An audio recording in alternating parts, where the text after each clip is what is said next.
네, 안녕하세요. 야미입니다. 저번에 동영상에 실수가 있어서 영상이 끊기게 되었는데요. 그래서 이어서 다시 한번 준비해 봤습니다. 그래서 오늘 해볼 것은요, 저번 시간에 이어서 이렇게 코드 진행하는 것을 다시 한번 보도록 할게요. 자, 우리가 저번에 표가 뒤집어져 있더라고요. 저 거울 모드로 하는 건 줄 알고, 네, 일부러 반대로 준비했었는데, 오히려 그게 더 보기 힘들게 되어서 이번 제대로 준비를 해봤습니다. 네, 저번에서, 네, 문제를 냈었죠? 결국에는 이 A에서 C 사이에, 네, B가 들어가게 되는 거죠.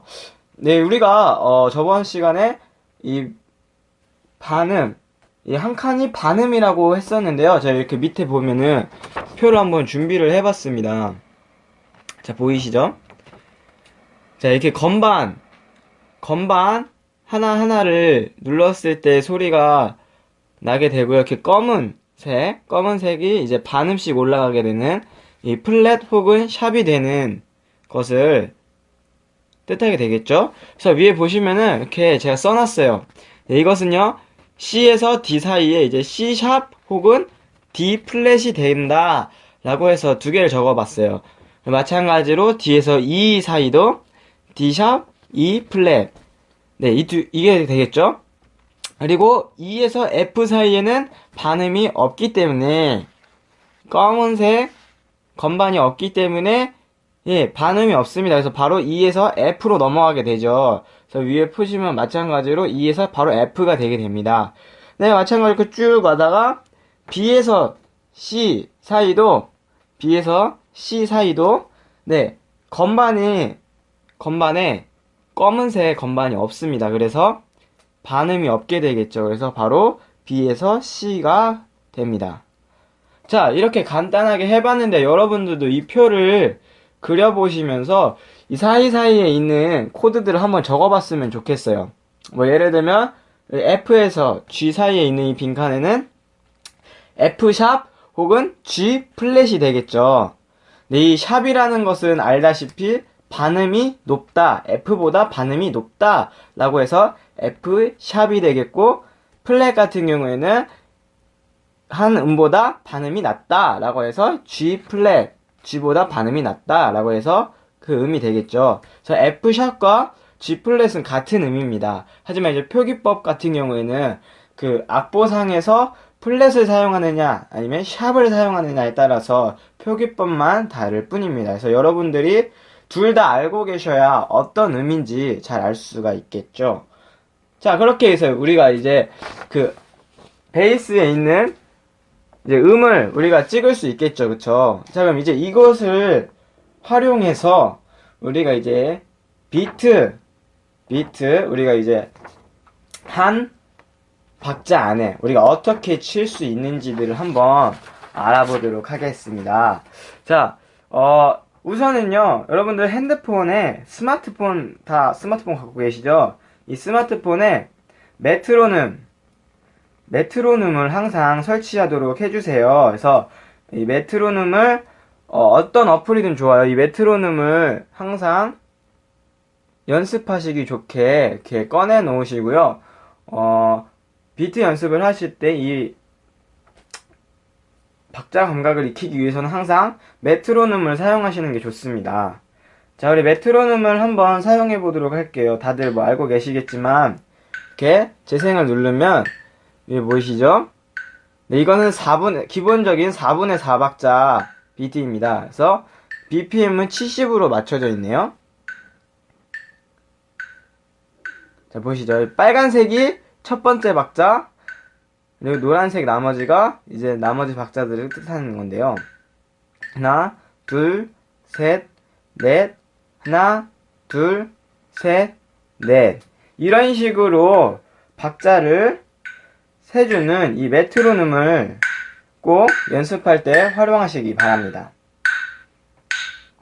자, 그럼 이제 베이스를 직접 쳐가면서 한번 활용을 해보도록 할게요. 네. 우리가 참 여러가지 박자들이 있는데요. 기본적으로 해볼 것은 저 이제 책을 보면서 했던 것도 있지만 기본적으로 우리가 하는 것은 이제 4분의 4박자 어떻게 치느냐 이런 것부터 한번 해봐야겠죠.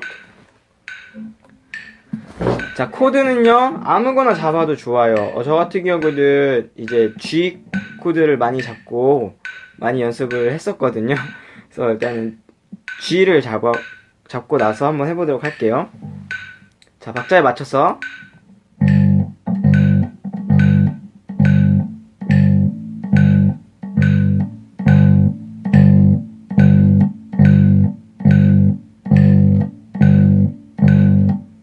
자, 이런 식으로 박자 감각을 먼저 익혀주시는 게 가장 좋습니다. 네, 이 기본 박자를 할 때도요, 여러 가지를 활용할 수가 있는데요. 이 박자 안에서 길게 끄느냐, 아니면은 짧게 잡느냐에 따라서도 굉장히 소리가 달라집니다. 네, 이것들을 한번 활용해 보도록 할게요. 한번 길게 끌어보는 걸 해보도록 할게요.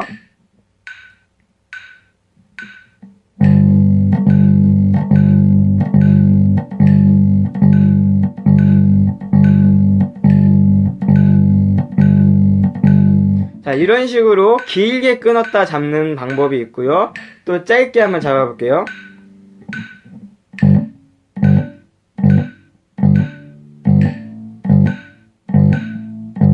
자, 우리가 첫 시간에 배웠죠. 이 짧게 잡는 법 같은 경우는요. 이제 뭐 오른손에 있는 핑거링을 이용해서 잡는 방법도 있지만 이 코드를 잡았을 때는 이 음을 잡아줌으로써 쭉 누르고 있으면 음이 계속 가죠? 하지만 떼면은 소리가 멈춥니다. 자, 이것을 활용해서 짧게 끊어주는 방법들도 있어요. 자, 뮤트의 방법은 되게 여러 가지지만 여러분들이 편하신 대로 하는 게 좋아요. 저 같은 경우는 주로 이 코드 잡는 손에서 뮤트를 많이 활용을 하고 이제 개방형 같은 경우에만 이 손을 활용해서 뮤트를 활용하니까요. 여러분들도 편하신 대로 하면 될 것 같아요. 자, 우리가 이렇게 기본 박자를 통해서 하고 있는데요. 우리가 이제 노래 같은 경우에는 어떻게 활용할지도 참 잘 모르겠죠. 자, 우리가 아직 노래를 하기에 앞서서 먼저 코드를 알아야 되고 그리고 그 안에 있는 박자들을 잘 익혀야 돼요. 자, 우리가 그 박자들을 익힐 수 있는 방법은요, 우선 노래를 많이 들어봐야겠죠? 그 곡이 어떤 식으로 진행이 되는지, 또 어떤 형태로 진행이 되는지를 알아야 되겠고요. 또 음악을 듣다 보면 드럼의 비트에 맞춰서 하는 걸 많이 연습을 해야 돼요. 베이스 같은 경우에는 이제 리듬 악기이기 때문에 그러니까 멜로디 라인을 잡는 것보다 우선 가장 기본이 되는 리듬을 잡아주는 게 중요합니다. 그래서 드럼과 함께 호흡하는 게 가장 중요해요. 저도 처음엔 잘 안 되는데 우선 그 드럼 킥, 발베이스 박자에 맞춰서 어떻게 하는지를 먼저 들어보시고요. 그 박자에 맞춰서 그 맞는 음을 쳐주시는 게 중요합니다. 꼭 여러 가지 채우려고 하지 않으셔도 좋아요. 그 안에서 어떻게 채우는지는 이제 여러분들의 감각에 따라서 좀 다르겠지만 가장 중요시되는 코드와 그리고 박자가 어긋난다면 그 어떠한 애드립을 넣어도 이상하기 때문에 그 기본이 되는 것 먼저 잡아주시는 게 중요합니다. 자, 우리가 이렇게 박자에 대해서 살짝 해봤는데요. 조금 더 한번 되게 좀 다이나믹하게 해보도록 할게요. 이번에도 마찬가지로 한 코드만 잡고 나서 박자를 좀 할 텐데요. 이번에도 똑같이 70bpm을 맞춰서 한번 해보도록 하겠습니다.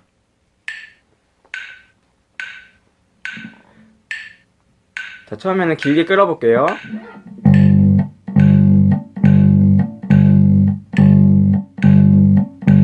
짧게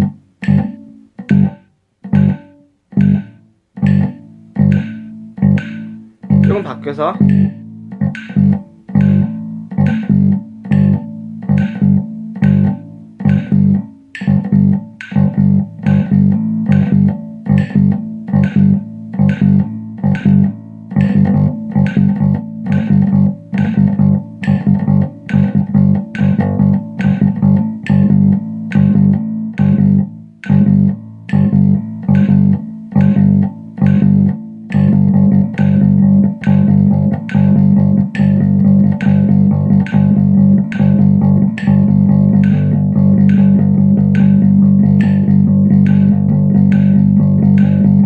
자, 뭐 이런 방법들이 여러 가지가 있는데요. 이것들은 이제 곡에 맞춰서 곡 스타일에 맞춰서 하시면 될 것 같아요. 마지막에 했던 것을 이제 주로 8비트 빠른 곡에서 사용할 때 이런 식으로 뮤트를 한 번 더 걸지 않고 그냥 이런 식으로 많이 하게 되죠. 중간에 만약에 음이 끊기게 되면은 좀 이제 리듬이 흩어질 수 있기 때문에 주로 끊지 않고 가게 되는데, 뭐 그 안에서 곡이 어떠냐에 따라서 중간에 뮤트를 넣어줄 수도 있고 안 넣어줄 수도 있는 거예요. 그건 이제 곡 스타일에 맞춰서 하시면 되는 거니까요. 여러분들도 한번 이런 메트로놈을 켜놓고 여러 가지를 한번 시도를 해보세요. 그러다 보면은 이제 여러분들께 생기니까요. 여러분들의 느낌에 맞춰서 하시는 연습도 중요한 것 같아요. 그래서 여러분들 것으로 먼저 만들고 나서 실전에서도 연습할 때 한번 활용해 봤으면 좋겠어요. 자, 이렇게 첫 시간엔 굉장히 간단한 것들로만 한번 해봤어요. 우리가 코드표도 배웠고, 또 이제 이 어떻게 쳐야 되는지 기본적으로 한번 봤는데요. 연습을 많이 해보시고 또 다음 시간부터는 한 곡 한 곡 한번 해보면서 어떤 식으로 하면 좋을까, 그리고 저 야미는 어떻게 치는지 그런 것들을 한번 소개할 텐데, 또 혹시나 궁금한 게 있으면은 개인적으로 연락을 주셔서 한번 알려주세요. 어떤 곡 하는 거 알려주세요. 어떤 곡은 어떻게 치는지, 어떤 부분은 어떻게 치면 좋은지, 이런 것들을 한번 물어보시면은 제가 자세하게 알려드리도록 하겠습니다. 그리고 우리가 해야 될 것이 또 화성학을 알아야 우리가 애드리브를 할 때 굉장히 도움이 됩니다. 우리가 그냥 아무것도 모른 채 우리가 악보에는 단 하나의 음만 나와 있는데 그 음을 어떻게 채워야 되느냐가 가장 고민일 텐데, 이제 화성학을 배우다 보면은 그 안에서 어떻게 채우면 이쁜 소리가 나는지 그런 것들 좀 알 수 있으니까요. 화성학에 대해서도 조금 알아봐 주시고 그 다음에 저도 알려드리도록 하겠습니다. 네, 지금까지 첫 번째 시간이었는데요. 잘 배우셨는지 잘 모르겠어요. 너무 서툴고 그래서. 아무튼 이쁘게 봐주시고요. 또 뵙도록 하겠습니다. 네, 지금까지 야미였습니다.